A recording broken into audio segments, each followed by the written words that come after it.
ये साफ दर्शाता है कि भाजपा जो है उनका कोई संविधान पर उनका ना यकीन है, ना वो उसको मानना चाहते हैं और रोजाना उल्लंघन करते हैं। इतना बड़ा अपमान अगर इस देश का के गृह मंत्री कर रहे हैं तो हम उन्होंने माफी मांगनी चाहिए और रेजिग्नेशन भी देना चाहिए। जहां तक रही बात बाबा साहब अंबेडकर जी की, तो हम लोग बार बार कहते हैं कि कांग्रेसी आज उनको एक पॉलिटिकल मुद्दा बना करके बार बार पेश करने का प्रयास करते हैं, लेकिन उनको कभी भी सम्मान उन्होंने नहीं दिया। बहुत अफसोस की बात है कि हमारे जो संविधान के निर्माता हैं बाबा साहब डॉक्टर भीमराव अंबेडकर के बारे में इस तरीके से उन्होंने टिप्पणी दी है, और ये साफ दर्शाता है कि भाजपा जो है उनका कोई संविधान पर उनका ना यकीन है, ना वो उसको मानना चाहते हैं और रोजाना उल्लंघन करते हैं। और जिस तरीके से उन्होंने डॉक्टर भीमराव अंबेडकर को अपमानित किया, ये इससे साफ जाहिर होता है इन लोगों को सिर्फ अपनी मनमानी चलानी है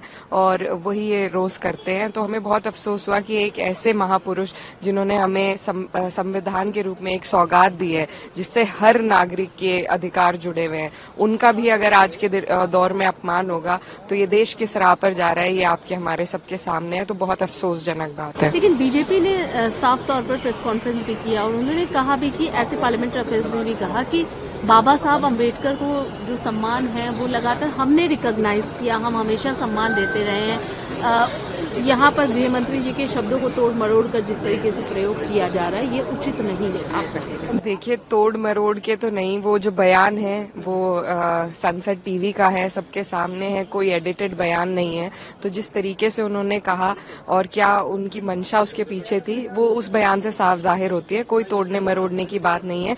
ये इससे यही दर्शाया जाता है कि इन लोगों का कोई सिर्फ क्योंकि विपक्ष हमेशा संविधान की बात करता है तो उसके जवाब में इन्हें झुकना पड़ता है, लेकिन इनका जो असली मन है, जो इनके मन में जो कालिक है, वो इस बयान के माध्यम से सबको दिख रही है। बीजेपी और आरएसएस जिन्होंने हमेशा तिरंगे और संविधान से नफरत की है, जिन्होंने हाल ही तक तिरंगा फैलाया नहीं था, हॉइस्ट नहीं किया था, जो संविधान को बार बार बदलने की आवाज करते हैं, जो 400 पार का नारा था वो संविधान बदलने के लिए लाया था, लेकिन अनफॉर्चुनेटली उनको 400 पार मिला नहीं। तो तब उनको समझ में आया कि नहीं, अभी संविधान की बात करनी चाहिए।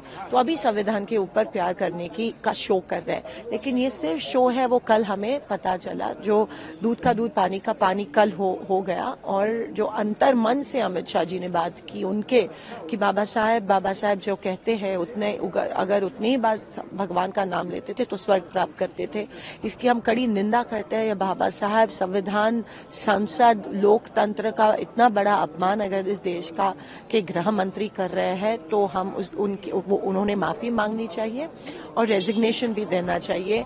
अभी पता चल रहा है कि जो बीजेपी हमेशा कहती है, अभी कह रही है संविधान, वो पूरा झूठ है। संविधान बदलने की कोशिश, 1 नेशन 1 इलेक्शन हो, 400 पार हो, ये सब basic structure of the constitution बदलने की साजिश थी।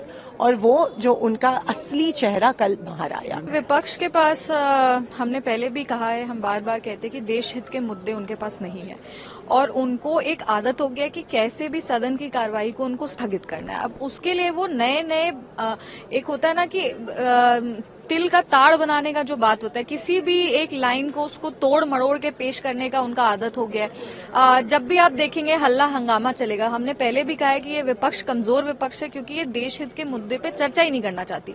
जब हम संविधान पे भी चर्चा कर रहे थे तब भी ये संविधान एक इतनी भाषण हुए, लेकिन संविधान शब्द उनके किसी ने भी संविधान के बारे में कुछ नहीं कहा। और जहां तक रही बात बाबा साहब अंबेडकर जी की, तो हम लोग बार बार कहते हैं कि कांग्रेसी आज उनको एक पॉलिटिकल मुद्दा बना करके बार बार पेश करने का प्रयास करते हैं, लेकिन उनको कभी भी सम्मान उन्होंने नहीं दिया।